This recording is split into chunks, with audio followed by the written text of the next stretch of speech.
ಮಾರುಕಟ್ಟೆಯಲ್ಲಿ ಹೆಚ್ಚು ಬೇಡಿಕೆ ಇರುವಂತಹ ಹಣ್ಣು, ಸುಲಭ ನಿರ್ವಹಣೆಯಲ್ಲಿ ಹೆಚ್ಚಿನ ಲಾಭ, 1 ಎಕರೆಯಲ್ಲಿ ಲಕ್ಷ ಆದಾಯ. ಕೃಷಿಕರಿಗೆ ಸ್ವಾಗತ.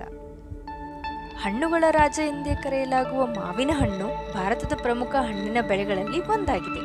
ನಮ್ಮ ದೇಶದಲ್ಲಿ ದೊಡ್ಡ ಪ್ರಮಾಣದಲ್ಲಿ ಮಾವು ಬೆಳೆಯಲಾಗುತ್ತಿದ್ದು, ಲಕ್ಷಾಂತರ ಜನರು ಬೆಳೆದು ನಿಶ್ಚಿತ ಆದಾಯ ಗಳಿಸಿದ್ದಾರೆ. ತುಮಕೂರಿನ ಒಬ್ಬ ರೈತರು ಕೇವಲ 1 ಎಕರೆಯಲ್ಲಿ ಮಾವು ಬೆಳೆದು ಉತ್ತಮ ಆದಾಯ ಪಡೆದಿದ್ದಾರೆ. ಅದರ ಬಗ್ಗೆ ಈ ವಿಡಿಯೋದಲ್ಲಿ ತಿಳಿಯೋಣ ಬನ್ನಿ. ರಾಜ್ಯದಲ್ಲಿ ಪ್ರಮುಖ ಹಣ್ಣಿನ ಬೆಳೆ ವಿಶಿಷ್ಟವಾದ ರುಚಿ ಮತ್ತು ಸುವಾಸನೆಯಿಂದಾಗಿ ಹಣ್ಣುಗಳ ರಾಜ ಎಂದೇ ಕರೆಸಿಕೊಂಡಿದೆ. ಇದು ನಮ್ಮ ದೇಶದಲ್ಲಿ 12.3 ಲಕ್ಷ ಹೆಕ್ಟೇರ್ ಪ್ರದೇಶದಲ್ಲಿ ಮಾವಿನ ಹಣ್ಣು ಬೆಳೆಯಲಾಗುತ್ತಿದ್ದು 1 ಕೋಟಿಗೂ ಹೆಚ್ಚು ಉತ್ಪಾದನೆಯಾಗುತ್ತಿದೆ. ಬನ್ನಿ ಸ್ನೇಹಿತರೆ, ಮಾವಿನ ಹಣ್ಣು ಬೆಳೆಯುವುದಕ್ಕೆ ಯಾವ ಭೂಮಿ ಸೂಕ್ತವಾಗಿದೆ ಹಾಗೂ ಯಾವ ವಾತಾವರಣದಲ್ಲಿ ಬೆಳೆಯುವುದು ಎಂದು ತಿಳಿಯೋಣ. ಮಾವು ಬೆಳೆಯುವುದಕ್ಕೆ ಕೆಂಪು ಮಣ್ಣು ಸೂಕ್ತವಾಗಿರುತ್ತದೆ ಹಾಗೂ ಇದು ಉಷ್ಣವಲಯದ ಬೆಳೆಯಾಗಿದ್ದು ತೇವಾಂಶ ಇರುವ ಪ್ರದೇಶಗಳಲ್ಲಿ ಉತ್ತಮವಾಗಿ ಬೆಳೆಯಬಹುದಾಗಿದೆ.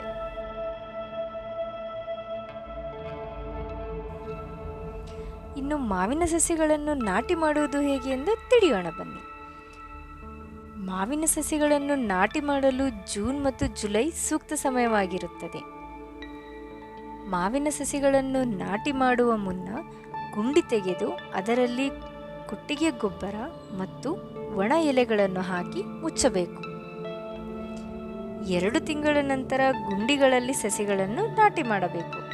ಗುಂಡಿಗಳ ಆಳ 4x4 ಅಡಿ ಇರಬೇಕು. ಹೀಗೆ ಮಾಡುವುದರಿಂದ ಉತ್ತಮವಾದ ಆದಾಯವನ್ನು ನೋಡಬಹುದಾಗಿದೆ.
ಹೆಚ್ಚಿನ ಮಾಹಿತಿಗಾಗಿ ನಮ್ಮ ಚಾನೆಲ್ ಅನ್ನು ಸಬ್ಸ್ಕ್ರೈಬ್ ಮಾಡಿ.